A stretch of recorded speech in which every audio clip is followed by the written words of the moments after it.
Hi, hello, welcome to Cooking with the Sneeze Weeds. This is Amber here. I made some food. I couldn't actually manage to film myself making it, but I have pictures documenting the event, almost step by step, which is good. So let's start looking at what we're making today. Today we made almost like a blueberry cobbler thing. There's some blueberries in there, and there's some flour, and an egg. And it turned out okay. So maybe you should try it. Follow my step-by-step instructional manual that is 600 pages long, but reading is good for your noggin. It keeps you refreshed and it keeps you alert. What you're gonna need is about half-eaten carton of blueberries. I kind of just foraged this from my fridge and threw just a scoop handful into a cup. So that's always good. You also need one brown egg or one white egg or whatever egg you want. It has to be from a chicken. You're gonna need some cocoa powder. I used Nestle Toll House because that was the cheapest one at Walmart. You can use a more, refined German Dutch chocolate if you want for it to taste, like a quality brownie cobbler thing. But I don't care. I got some sea salt. I do care about my salts because I use a lot of salt. To the right I have some nutmeg, and in the middle, some good old Bob's Red Mill coconut flour. That's right, this is gluten-free. And as far as I know, it's slightly healthy. I mean, it's probably not great, but it's not super high on carbs. So I guess that's good in our world, right? So I started out with my handful of blueberries. I threw them into a oven-safe, I guess it's a souffle cup thing I got at the dollar store.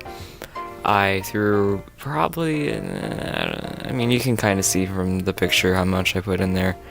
And I just threw it in my microwave for about 30 seconds. It steamed a lot, it made a lot of noise. But, that's how you start a party. Okay, I took that out of the microwave, and then I added a little bit under half a cup of coconut flour. You can add a full half cup, but I don't like mine being super starchy. That's what this powder does. So I used a little bit under half a cup. I then added about a little bit under I'd probably say about an eighth of a cup of cocoa powder. A little bit under that. You kind of eyeball it. Not a lot, but depends on how much chocolate you like. To that I added a few shakes of nutmeg powder. I didn't freshly grate that into it, but who has the time? Besides, quality chefs. That's not me though. I threw in a little bit of salt. I threw in a lot of salt actually. I like salt. I think salt's really good with like baked goods. I think it tastes really good. I try to do some weird like yin yang thing with the chocolate and the coconut powder. If you can tell, I'm an artist. To that I cracked one egg. And that actually kind of looks like the yin yang now. A little bit. It looks. I tried. I stirred that up, and it was very, very dry. So I added a fourth of a cup of water, and then I continued to stir, and it was still kind of dry. And then I realized that I need a fat for it, because you need a fat mechanism for some reason in baking. Usually they use like butter. I used EVOO, Rachel Ray's EVOO extra virgin olive oil. I used about a little bit under a fourth of a cup. You could also use vegetable oil or butter. I would recommend it being melted though, because I don't think that cold butter would be good in that. And by the end, it should look like really pasty cookie dough kinda. It's not going to be like a normal dough because it's not all-purpose flour, it's coconut flour, so it's going to look a little different. But I think it still looks delectable. I think it looks like a turd, but that's just me. I think this picture is pretty cool. It's my oven. It wasn't blue when I took the picture, it was like a bright red, but for some reason my camera took it as a blue.